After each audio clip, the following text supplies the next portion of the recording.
Nilanchal times, हर खबर पर हमारी नजर। नमस्कार। आज प्रभु चंदन ठाकुर हमें भगवान श्री कृष्ण की बाल लीला का वर्णन बताएंगे। ओम नमो भगवते वासुदेवाय। ओम नमो भगवते वासुदेवाय। ओम नमो भगवते वासुदेवाय। हरे कृष्णा। आज हम आप लोगों को भगवान कृष्ण की बाल लीला का वर्णन बताएंगे। भगवान जब छोटे थे तो उन्होंने क्या क्या लीलाएं की, उसके बारे में आज हम आप लोगों को बताएंगे। किस तरह गोकुल वासी जो है गोकुल छोड़कर वृंदावन चले गए, और किस तरह कृष्ण ने वत्सासुर तथा बकासुर का वध किया, इसके बारे में आज हम आपको बता रहे हैं। जब वज्रपात की तरह दो यमला अर्जुन वृक्ष जो है, अर्जुन नामक वृक्ष जो है जमीन पे गिर पड़ा और उसके बीच में बाल कृष्णा थे, तो ये देखकर सभी को बड़ा आश्चर्य हुआ कि बाल कृष्णा का कुछ बाल बांका नहीं हुआ, और वो वृक्ष जो है गिरा हुआ पड़ा हुआ है, और किसी और भी बालक जो जितने थे उसका भी कुछ नहीं हानि हुआ, कोई घायल नहीं हुआ। तो इस पर विचार करने लगे, सोचने लगे। कृष्ण जो उखल के रस्सी से बंधा हुआ था, वो उखल को जो है जैसे ही दोनों पैर के बीच में फंसा तो जोर से खींचा तो वृक्ष गिर गया। ये बालक लोग ने जो वहाँ पर खड़े थे उन्होंने बताया कि ओखटी को जो है घसीट रहा था कृष्णा, और दोनों वृक्ष के बीच में फंस जाने के वजह से जो है वो वृक्ष गिर गया। और उसमें से बच्चे लोग ने बताया जो नंद बाबा को कि उसमें से दो अद्भुत पुरुष निकला जो कृष्णा की स्तुति कर रहा था, और उसके चारों तरफ जो है घूमकर उसका त्रिपेक्षणा करके जो है लुप्त हो गया। लेकिन नंद महाराज जो है इस पर विश्वास नहीं किए कि ऐसा भी हो सकता है कि बाल कृष्णा ने जोर लगाया हो और ये दोनों वृक्ष गिर गए हों, ये संभव नहीं है। लेकिन उन बालकों ने, ऐसे जो बालक खेल रहे थे वहाँ पर, उन्होंने बताया कि कृष्णा ने ऐसा किया। नंद महाराज ने उस रस्सी को जो है जिसमें कृष्णा बंधा हुआ था उखल में, उसको धीरे से खोले और सोचने लगे कि माता यशोदा भी कैसे प्रेम करती है, किस तरह का शासन करती है, बच्चे को इतना क्रूरता के साथ जो है रस्सी से बांध दी थी, कैसे वो प्रेम कर रही है। इस तरह से कृष्णा ने यमला अर्जुन वृक्ष को गिरा दिया, उद्धार किया, और नंद बाबा ने आकर जो है कृष्णा को वहाँ से मुक्त कर दिए, रस्सी से बंद उखल से जो बंधे हुए थे। फिर इस तरह से गोपियाँ जो कुछ मिठाई खाती थी, मधुर खाती थी या फल खाती थी, तो कृष्णा को दिखा दिखा के लालच दिखाती थी और बोलती थी कि तुम नृत्य करो, गाना गाओ, तो तुमको इसमें से आधा तुमको देंगे। और कृष्णा जो है उस फल और मधुर के लोभ में जो है वहाँ पर नाच करते थे। अब उनको गोपियों को नाच दिखाते थे और फिर नृत्य भी करते थे, नृत्य करके उनको दिखाते थे तो और उनसे मधुर और फल लिया करते थे।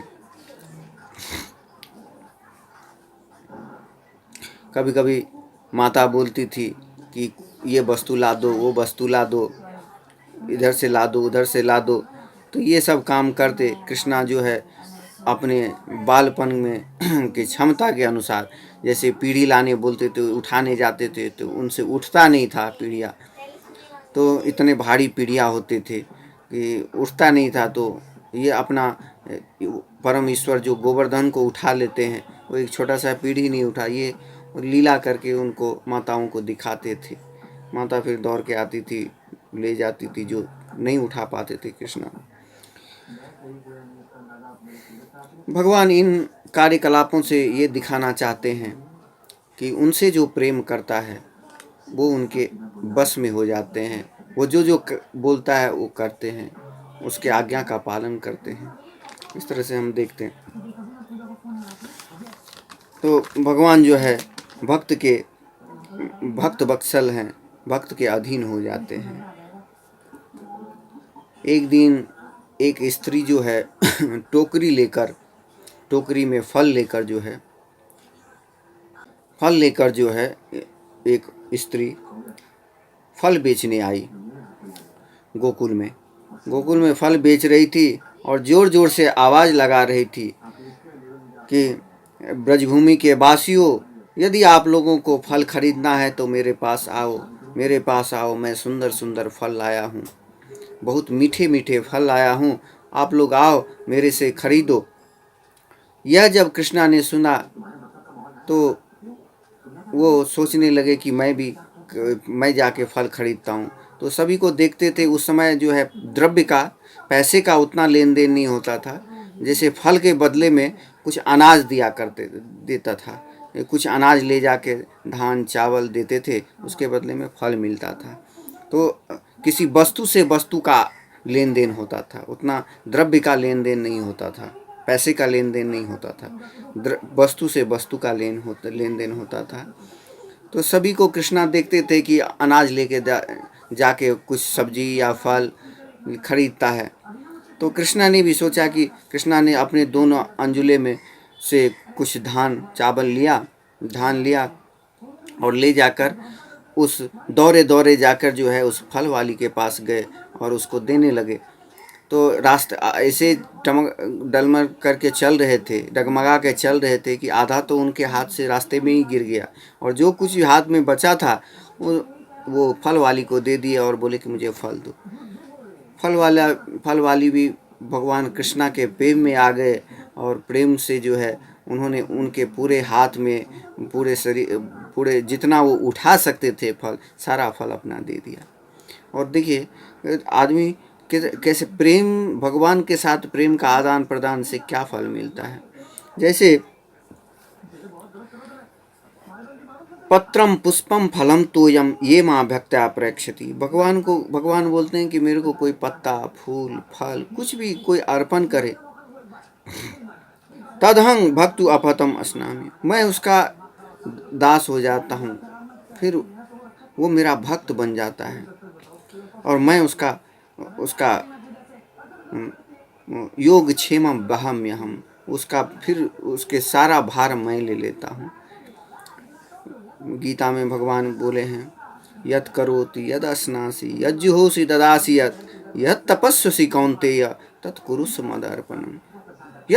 यद करोसि, जो भी तुम करो, तो यद अस्नासि यज्जुहोसि यद ददासि, जो भी किसी को दान देते हो, यज्ञ करते हो, तपस्या करते हो, कुछ खाते हो, अस्नासी कुछ खाते हो, वो सब मुझको दे के करो, मुझको अर्पित करके करो। यद तपस्यति, कोई प्रार्थना करते हो, तपस्या करते हो, मेरे को करके करो। तत्कुरुष्व मद अर्पणम, वो मुझको अर्पण करके करो। तो उन्होंने सारा कुछ फल जो है जितना कृष्णा उठा पा रहे थे वो दे दिया।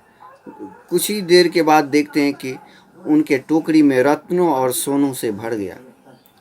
जितना फल दिया था उतना सोना और रत्न आ गया। तो भगवान के पास अगर हम कुछ देते हैं तो उसके बदले में हमको बहुत कुछ आ जाता है, क्योंकि भगवान के ही तो छाया है। तो हम अगर श्रृंगार करेंगे तो हमारा छाया भी तो सुंदर दिखेगा। जैसे हम बन के रहेंगे वैसे अगर भगवान को हम कुछ देते हैं तो वो तो हमारे ही पास आएगा। भगवान की तो छाया रूप है, प्रकाश हैं हम लोग। एक दिन नंद बाबा भोजन के लिए दोपहर में आए, भोजन करने बैठे। जैसे भोजन करने बैठे उनको बाल कृष्णा और बलराम का याद आया कि उन लोगों को साथ में बिठा के खाना खिलाएंगे। और वो दोनों तो खेल रहे थे यमुना नदी के किनारे जो है। तो माता रोहिणी को बोले कि माता रोहिणी आप थोड़ा सा, यशोदा ने बोली कि रोहिणी को कि आप जाके थोड़ा दोनों को बुला के लाइए, नंद बाबा के साथ उनको खिला देंगे, खाना खिलाएंगे। सवेरे से कुछ खाया नहीं है, खेल ही रहा है सवेरे से। तो जय वो कितना भी बुलाई कि रोहिणी माता चलो नंद बाबा आए हैं, बैठे हैं, बुला रहे हैं, तो एकदम नहीं माने। बोले नहीं, मेरे को खेलना है, अभी हमको खेलना है, हम खेलेंगे, उसके बाद खेला ख़त्म हो जाएगा तब हम जाएंगे। किसी भी तरह से नहीं माने।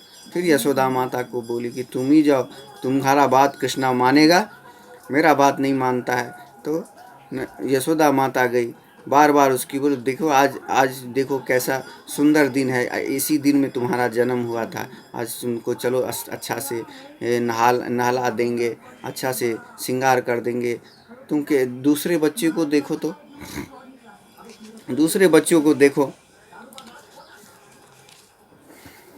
कि कैसे वो कितने सुंदर लग रहे हैं, और तुम्हारे शरीर में कितना मिट्टी धूल और बाल में कितना मिट्टी लगा हुआ है, तुम कैसे गंदे लग रहे हो। तुम चलो घर में, तुमको स्नान करके तुमको सुंदर आभूषणों से सजा देंगे, इस तरह से। लेकिन कृष्णा मान नहीं रहे थे। तो फिर यशोदा माई ने दोनों का हाथ पकड़ा और घींचते हुए घर ले आए और बोले चलो आज के दिन हम कुछ दान करेंगे, क्योंकि आज के दिन तुम्हारा जन्म हुआ था। कुछ अच्छा सुंदर से कपड़ा पहना के नहला सुनाए। देखिए यज्ञ दान, गीता में भगवान बोलते हैं यज्ञ दान तप कर्म न तज्जं कार्य में बतत। यज्ञ दान और तपस्या, इसको कभी त्यागना नहीं चाहिए, तो करते रहना चाहिए। तपस्या और यज्ञ दान से हमारा शरीर, आत्मा, ज्ञान सब पवित्र होता है, हमारा धर्म पवित्र होता है। दान देने से हमारा धन पवित्र होता है, तपस्या करने से हमारा शरीर पवित्र होता है, और यज्ञ करने से वो जगह पवित्र हो जाता है। तो इस तरह से इसको कभी त्यागना नहीं चाहिए। कभी बोलते हैं नहीं नहीं ये सब बेकार है, ये सब मत करो, दान मत दो, ये सब दान देने से दान देना बेकार है। नहीं, भगवान गीता में बोलते हैं कि दान देना चाहिए, इससे हमारा भक्ति जो है और बढ़ता है, हमारा कल्याण होता है। दान देने से हमारी और वृद्धि होती है, भगवान बोले हैं ऐसा। इस तरह से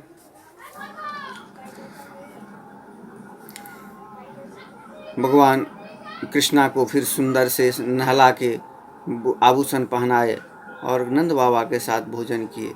इस तरह से भगवान ने बाल लीला की। एक दिन नंद महाराज जो है वृद्ध ग्वालों के साथ एक मीटिंग कर रहे थे, बैठे हुए थे, बातचीत कर रहे थे, और उसी में विचार आया कि देखो इस ब्रज के भूमि में, ब्रज के ऊपर में हम लोग यहाँ पर जो है सुरक्षित नहीं हैं। क्यों नहीं सुरक्षित हैं? कि बार बार जो है न कोई उपद्रव आता है। उन ग्वालों में एक वृद्ध व्यक्ति था जिसका नाम उपानंद थे। उपानंद नंद महाराज के बड़े भाई हैं। तो वो जो है वो बोलने लगे कि देखो हमारे बच्चों पर कितना सारा समस्या आ रहा है यहाँ पर रहने से, हमें कुछ सोचना चाहिए कि हमको क्या करना चाहिए। उन ग्वालों में उपानंद नामक व्यक्ति जो वृद्ध और श्रेष्ठ थे, उसने कहा मेरे ग्वाल मित्रों, इस गोकुल नामक स्थान की भलाई के लिए हमें छोड़ देना चाहिए, क्योंकि यहाँ पर बलराम तथा यह जगह हमको छोड़ देना चाहिए, क्योंकि यहाँ पर बलराम तथा कृष्ण को मारने के उद्देश्य से सदैव अनेक उपद्रव होते रहते हैं। बोलते हैं कि यहाँ पर बहुत सारे उपद्रव होते रहते हैं कृष्ण और बलराम को मारने के लिए। उनका शत्रु के रूप में बहुत सारे असुर आते रहते हैं। इसीलिए जो है यह जगह हम लोग को छोड़ के कहीं दूसरे जगह चला जाना चाहिए, जो सुरक्षित जगह हो, जहाँ पर आसानी से कोई जो दैत्य राक्षस लोग हैं आसानी से नहीं आ पाए। यह बालक कृष्ण एकमात्र भगवान की दया से किसी न किसी तरह राक्षसी पूतना के हाथ से बच सका। किसी तरह से पूतना के हाथ से बच गया, नहीं तो पूतना तो स्तन में विष लगा के आई थी और इतनी विशाल थी, क्योंकि वह उन्हें मारने में उतारू थी। फिर भी यह भगवान की कृपा थी कि वो बच गया। फिर वो छकड़ा, जो इतना विशाल छकड़ा जो था, लकड़ी का गाड़ी जो था, कृष्णा उसके नीचे वो कृष्णा के देह पे नहीं गिरा, वो अपने आप उछल के दूसरे जगह गिर गया, तो उससे बच गया। इसके बाद बहुत बड़ा बवंडर आया तृणावत असुर के रूप में, और बालक को मार डालने के लिए संकट में पूरा आकाश में लेके चला गया। आकाश में ले गया, किंतु वह असुर आकाश से खुद ही पत्थर के ऊपर गिर गया, और पत्थर के ऊपर गिरने से उसकी मृत्यु हो गई, शिला पर गिर पड़ा। तब भी भगवान विष्णु या उनके संगियों की कृपा से यह बालक का कुछ नहीं बिगड़ा, और इस बालक का कोई हानि नहीं पहुंचा। और अब देखो ये अर्जुन वृक्ष, दोनों वृक्ष कितना विशाल, कितने पुराने वृक्ष थे, और ये अचानक ही जो है वो गिर गया, लेकिन कृष्णा के देह पर नहीं गिरा और किसी ग्वाल बालों के देह पर नहीं गिरा। तो ये सारे उपद्रव इतने हैं, ये किसी असुर का काम है, ऐसे नहीं हो सकता। बार बार इतना कृष्णा को मारने के लिए, ये बलराम को उपद्रव देने के लिए, ये कुछ ना कुछ इस जगह में कमी है।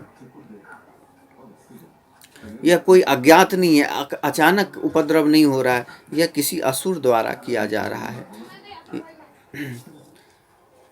इतना उत्पात होने पर भी जो भक्त विचलित नहीं होता है, देखिए नंद बाबा लोग जो है इतना होने पर भी विचलित नहीं हुए हैं, दुख का सामना करते हैं। इतना कष्ट हो रहा है, इतना दुख सह रहे हैं, इतना उपद्रव मिल रहा है, फिर भी वो विचलित नहीं होते हैं। विचलित नहीं होना ये भक्तों का लक्षण है। भक्त भगवान के शरण में रहते हैं, इसीलिए किसी भी विपत्ति का सामना करने में वो सामर्थ्य रहते हैं। इसलिए उपानंद ने बोले कि सभी गोकुल वासियों को वृंदावन जाने के लिए कहा, क्योंकि यह स्थान अत्यंत उपयुक्त है। यहाँ पर गौओं तथा अन्य पशुओं के लिए रसीली घास, पौधे तथा लताएं हैं। वहाँ सुंदर बगीचे तथा ऊंचे पर्वत हैं, और वह स्थान गोपियों तथा हमारे पशुओं के सुख के लिए सारी सुविधाओं से युक्त है। बोले कि नंद बाबा बोल रहे हैं कि उपानंद जी बोल रहे हैं कि वहाँ पर जो है वृंदावन जो है, वहाँ पर इतने घास हैं, इतने लताएं हैं कि हमारे पशु का भोजन जो है आसानी से मिल जाएगा। पास में ही गोवर्धन पर्वत है, और वहाँ पर सारी सुविधाएं हैं। तो यमुना नदी है पानी के लिए। तो इस बात को सभी ग्वालाओं ने स्वीकार किया कि नहीं, हम लोग को जाना चाहिए, इस जगह को छोड़ के कहीं दूसरे जगह चला जाना चाहिए, ताकि हम लोग सुरक्षित रह सके। नहीं तो बार बार ये असुर आक्रमण करेगा, हम लोग परेशानी में रहेंगे ही। तो फिर वो अपने पुरोहितों के साथ, अपने गायों के साथ और अपने सारे साजो सामान के साथ जो है वहाँ से निकल पड़े और वृंदावन को चले गए। वृंदावन इसीलिए सुरक्षित कहा गया है, माना गया, क्योंकि वो गांव जो था वो घिरा हुआ गांव था, उसको किसी चीज़ से घेरने का ज़रूरत नहीं था, किसी बंधन देने का ज़रूरत नहीं था कि कोई आ ना सके। पूरा घिरा हुआ था। किस तरह था, एक तरफ उस गांव के एक तरफ जो है, एक तरफ में कटीले वन थे, कांट से भरा हुआ जंगली वन था। दूसरे तरफ में गोवर्धन का पर्वत था, वो आसानी से कोई आ नहीं सकता उधर से, और एक तरफ में यमुना नदी बह रही थी, तो कोई आसानी से उस जगह पर नहीं आ सके। इसीलिए जो है ये तीनों तरफ से घिरा हुआ था इस तरह से, और वहाँ पर जो है इसीलिए उपानंद सोच रहे थे कि ये सुरक्षित जगह है। जब कृष्ण और बलराम ने यमुना नदी और गोवर्धन पर्वत को देखे तो बहुत खुश हुए कि यहाँ पर इतने घास हैं कि हमारे गाय जो है आसानी से खा सकता है, और कहीं जाना नहीं पड़ेगा, ये पर्वत पे ही हम लोग चरा लेंगे। गोबरों का पर्वत था, उसी पर हम गाय को चरा लेंगे। इस तरह कृष्ण बलराम छोटे बालकों की तरह क्रीड़ा कर रहे थे, तोतली बोली बोलते थे, और ब्रज के सारे वासियों को दिव्य आनंद देते थे। समय आने पर जब थोड़े से बड़े हुए तो नंद बाबा ने उन लोगों को बछड़े और खेती का देखभाल के लिए नियुक्त किया। छोटे छोटे बछड़ों को देखने के लिए कृष्णा को बोला कि आप छोटे छोटे बछड़ों को, जो ही कृष्ण तथा बलराम कुछ बड़े हुए तो ही उन्हें बछड़ों की रखवाली का काम सौंप दिया गया, यद्यपि वे समृद्ध परिवार से थे। देखिए यहाँ पर एक चीज़ बताया गया है कि आज हमारे सभ्यता में हमारे जहाँ देखते हैं कि लोगों का फाइनेंशियल प्रॉब्लम हो रहा है, जॉब नहीं मिलता है, क्योंकि शिक्षा का जो है वो मानदंड नहीं रहा। पहले ब्राह्मण, क्षत्रिय, वैश्य और शूद्र 4 वर्ण होते थे। केवल ब्राह्मण ही पढ़ाई करता था, ब्राह्मण ही शिक्षा प्राप्त करता था। वो वेद, पुराण, उपनिषद, संस्कृत ये जो है उसका धर्म का ज्ञान प्राप्त करता था। क्षत्रिय लोगों का रक्षा, राज्य चलाना ये क्षत्रियों का काम था। वैश्य का काम कृषि, गौरक्षा, वाणिज्य ये 3 काम वैश्य करते थे। शूद्र जो है और ये ऊपर के 3 वर्ण को सेवा किया करता था, उनके यहाँ नौकरी किया करता था शूद्र। तो केवल शूद्र ही जॉब किया, नौकरी करते थे और सारे लोग जो है अपने धंधों में व्यस्त रहते थे। तो इस तरह से उतना जॉब के लिए लोग नहीं वैकेंसी रहता, उतना लोग जॉब के लिए नहीं जाता था। अभी तो एक पोस्ट के लिए 100 आदमी तैयार रहता है। तो इस तरह से देखते हैं कि फाइनेंशियली प्रॉब्लम होता है, लोगों को जॉब नहीं मिलता है। और शिक्षा जो है इस तरह का है, इस तरह का शिक्षा है कि बहुत सारे इंजीनियरिंग कॉलेज खुल गए हैं, इंजीनियरिंग कॉलेज, और दुनिया भर का पैसा मांगते हैं। 5-5 लाख रुपया मांगता है लोग उससे, और इंजीनियरिंग का डिग्री दे देता है। भले उसको कुछ आए नहीं आए, कुछ ज्ञान हो नहीं हो, फिर वो बेरोजगार, उसका लाइफ बर्बाद कर देता है वो लोग। तो ये देखते हैं क्योंकि यहाँ पर व्यवस्था जो है ये ठीक नहीं है। यह शिक्षा की पद्धति जो है वो ठीक नहीं है। जो ब्राह्मण परिवारों में जन्म नहीं लेते थे उन्हें उच्च शिक्षा नहीं दी जाती थी। ब्राह्मणों को साहित्यिक उच्च शिक्षा दी जाती थी। क्षत्रियों को राज्य की शिक्षा रक्षा करने का प्रशिक्षण मिलता था। राज्य चलाना, कोई आक्रमण करे उससे रक्षा करना, ये क्षत्रियों का काम रहा करता था। वैश्यों को खेती करना, गांव बछड़ों की रखवाली करना, ये वैश्यों का काम था। उन्हें झूठी शिक्षा प्राप्त करने के लिए स्कूल जाने का और समय बर्बाद करने की आवश्यकता नहीं थी, जिससे अभी बेरोजगारी बढ़ रहा है। सभी लोग जो है उच्च शिक्षा प्राप्त करते हैं और किसी को सही से नौकरी नहीं मिल पाता। कृष्ण तथा बलराम अपने निजी आचरण से हमें शिक्षा दी है। कृष्ण गायों की रखवाली करते थे और अपनी बांसुरी बजाते तथा बलराम अपने हाथों में हल लेकर किसी कार्यों में देख रहे थे। देखिए वैश्य परिवार में जन्म लिए तो वो जो है गायों को चराए और रखवाली किए उसकी, और बलराम जो है खेती का काम करते थे। कृष्ण और बलराम बाल अवस्था में कभी बांसुरी बजाते, कभी वृक्षों के फल गिराने के लिए गुलेल चलाते थे, गुलेती जिसको बोलते हैं, चलाते थे। कभी केवल पत्थर फेंककर, कभी पाँव की घुंघरुओं को बजाते रहते, कभी बेल के फल से खेलते और आमलकी के फलों से खेलते थे। कभी कभी वो अपने ऊपर कंबल डाल के गौओं तथा बैलों की नकल करते और जोर जोर से शब्द करते हुए दूसरे से लड़ते। कभी वो पशुओं की बोलियों की नकल करते। इस तरह वे दोनों सामान्य मानवीय बालकों की तरह खेल का आनंद लेते थे। वृंदावन का जंगल मोर से भरा हुआ है।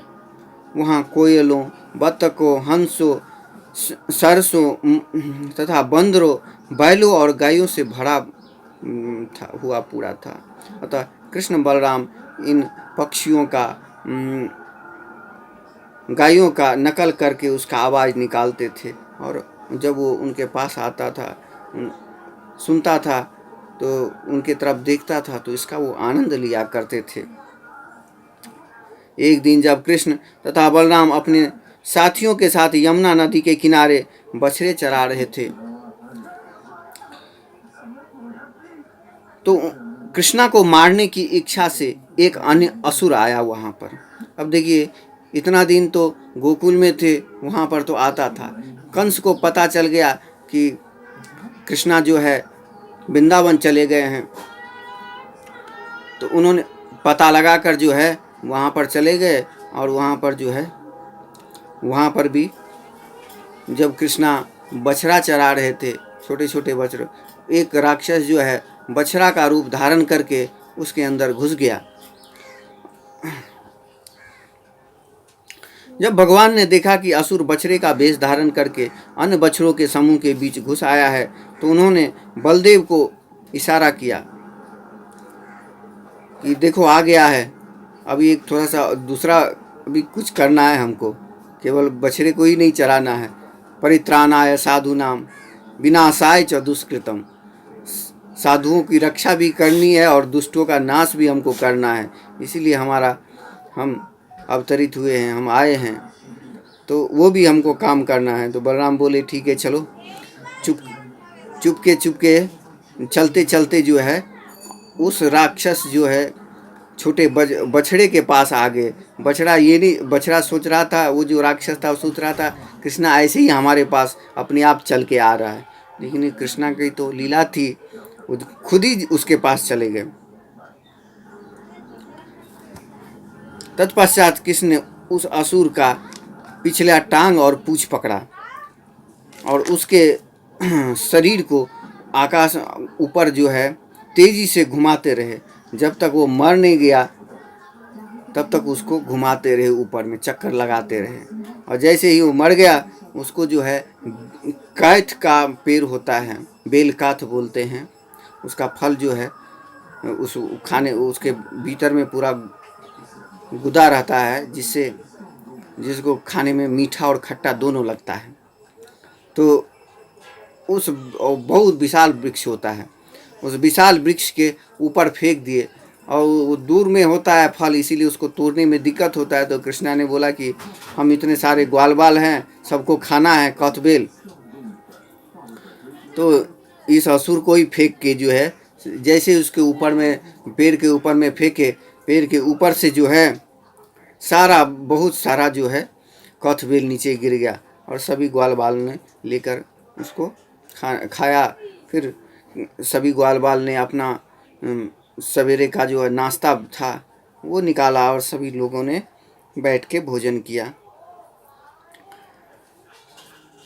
एक दिन कृष्ण तथा बलराम समेत सारे बालक जो है अपने अपने बछड़ों का समूह लेकर जलाशय के पास बछड़ों को पानी पिलाने लाए थे।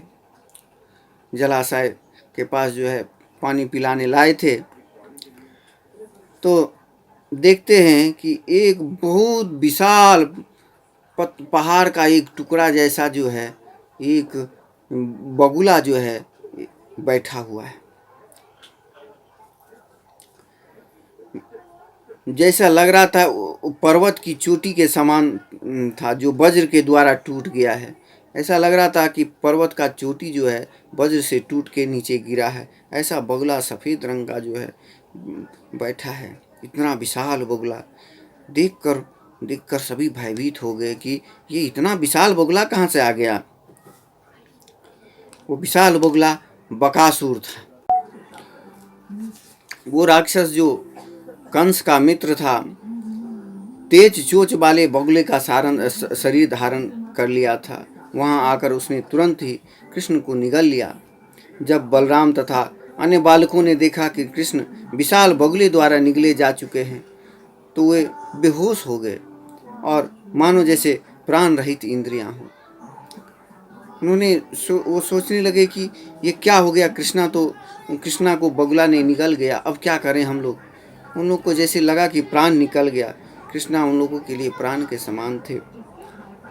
कृष्णा तो ब्रह्मा के भी पिता हैं, सर्व कारण कारणम, उनसे क्या छुपा हुआ है, उनको कौन निगल सकता है। कृष्णा ने अपने शरीर में गर्मी उत्पन्न किया, आग की तरह ज्वलन उत्पन्न कर लिया। जैसे ही उसके गले में, बगुले के गले में जलने लगा, वैसे ही बगुला ने गले से मुंह से निकाल दिया और कृष्णा को बाहर उगल दिया। जब असुर ने देखा कि निगले जाने पर भी कृष्ण कोई क्षति नहीं पहुंचा है, कृष्णा को कुछ नहीं हुआ, तो उसने अपने नोकीले चोंच से उस पर तेज से वार करने लगा। देखिए, ये यथामा प्रपद्यन्ते तां सतै भजाम्य हम। कृष्णा तो कितने कोमल हैं, कितने मुलायम हैं,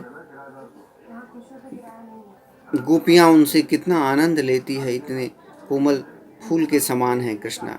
और इधर देखिए, वो बकासुर के गले में लग रहा था जैसे आग जल रहा हो, कृष्णा इस तरह से बन गए।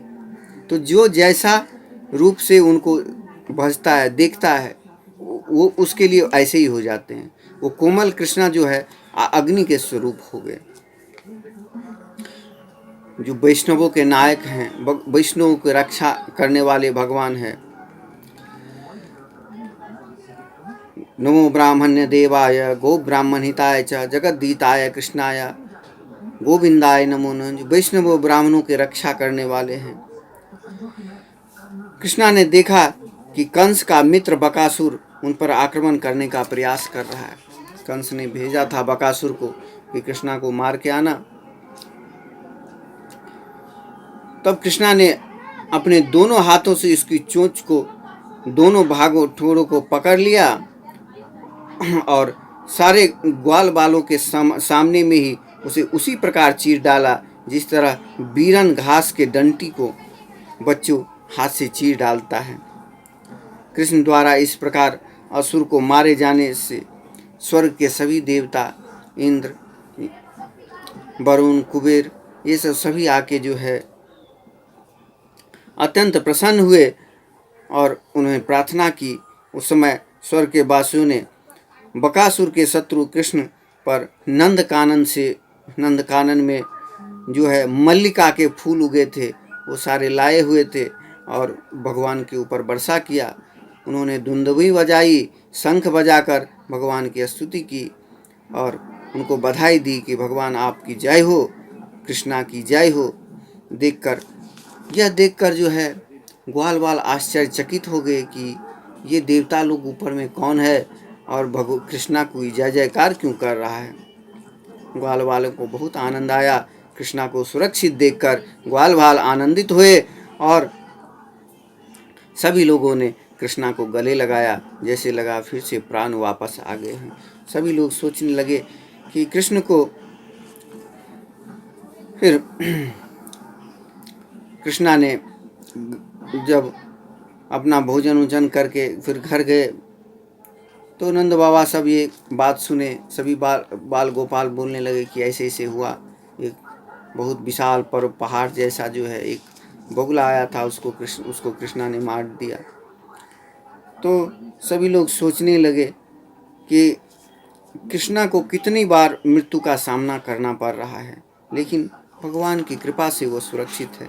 जिस तरह अग्नि जो है, फतिंगा जो है अग्नि पर आक्रमण करता है और खुद जल के भस्म हो जाता है, इसी तरह बहुत सारे राक्षस लोग कृष्णा को मारने आते हैं और खुद ही मर जाते हैं, क्योंकि कृष्णा निर्दोष है। नंद बाबा तो ये नहीं समझ पा रहे थे कि ये भगवान है, साक्षात परमात्मा है, लेकिन ये सोच रहे थे कि कृष्णा जो है निर्दोष है, इसीलिए भगवान इसकी परित्राणाय साधूनाम विनाशाय च दुष्कृताम, साधु को रक्षा करते हैं। भगवान विष्णु जो है साधुओं की रक्षा करते हैं, इसीलिए कृष्णा जो है साधु है, महात्मा है, ये किसी का बुरा नहीं करता, इसीलिए इसकी रक्षा कर रहे हैं। और परित्राण साधुनाय विनाशाय च, और दुष्टों का नाश कर रहे हैं, इसीलिए कृष्णा का कोई कुछ बिगाड़ नहीं पा रहा। फिर नंद बाबा सोचने लगे कि गर्ग मुनि ने जो बोले थे, गर्ग मुनि भविष्यवाणी किए थे कि कृष्णा जो है जो नारायण के समान ही है। फिर वो सोचने लगे कि भगवान की कृपा से, लेकिन ये नहीं मान पा रहे थे कि वो साक्षात परमात्मा है, क्योंकि उनका अगाध प्रेम जो था वो उनके सामने आ जा रहा था। इसीलिए वो कृष्णा को अपने पुत्र के रूप में और एक अच्छा इंसान के रूप में, एक साधु के रूप में समझ रहे थे। इस तरह देखते हैं कि बकासुर को भी कृष्णा ने किस तरह से मौत के घाट उतार दिए। यहाँ पर एक बात आती है, कृष्ण लीलाओं के अध्ययन या विचार विमर्श करने के परिणाम के विषय में शिक्षा साधो हृदय अवरुध्यते अत्र कृतवि शुश्रु भी तक्षणात्। जब कृष्ण की लीला जो सुनते हैं उसका तुरंत ही साधु हृदय अवरुद्ध, उसके हृदय जो है अवरुद्ध, पिघल जाता है। जो साधु व्यक्ति है, दुष्ट व्यक्ति, भगवान कृष्णा गीता में भी बोलते हैं कि कभी भी जो भगवान में विरोध करता है उसको भगवान की कथा कभी नहीं सुनाना चाहिए। लेकिन जो साधु है उसका हृदय जो है पिघल जाता है। भगवान कृत भी शुश्र भी तक्षणा, तुरंत ही उसका हृदय पिघल जाता है। नंद महाराज भगवान की लीलाओं को देखकर सुन के उनका हृदय पिघल जाता है, पिघल जा रहा है। नंद महाराज तथा यशोदा का प्राकट्य वृंदावन में इस भौतिक जगत में जगत के समान व्यक्तियों की तरह हुआ, किंतु उन्हें इस जगत के कष्टों का कभी अनुभव नहीं हुआ। भले ही उन्हें कभी कभी असुरों के उत्पातों का सामना करना पड़ा हो। यह व्यवहारिक उदाहरण है। यदि हम नंद महाराज तथा गोपों के चरण चिन्हों का अनुसरण करें तो हम कृष्ण लीलाओं के विषय में विचार विमर्श से ही सुखी बन सकते हैं। देखिए कृष्ण की लीला हमें कैसे सुखी, नंद महाराज के ऊपर कितनी सारी परेशानियां आई, लेकिन कृष्णा की लीला देख के सुन के वो आनंदित रहते थे। अनर्थो पशमं साक्षात भक्ति योगम अधोक्षजे लोकस्या जनतो विद्वांस चक्रे सत्व तसंहितम। तो सभी का आनंद देने वाले, सभी को मंगल करने वाले ये कृष्ण की लीला जो है, जहाँ पर मंगल ही मंगल होने लगता है, जहाँ पर ये भगवान कृष्ण की लीला होती है। जो भगवान की कृष्ण की लीला सुनता है उसका जीवन सुखी हो जाता है। जैसे नंद महाराज इतनी समस्याओं में भी सुखी थे।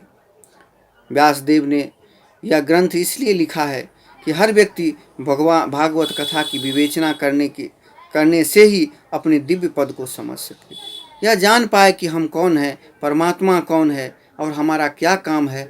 यह भगवान की लीला सुन के करके हम लोग कर सकते हैं।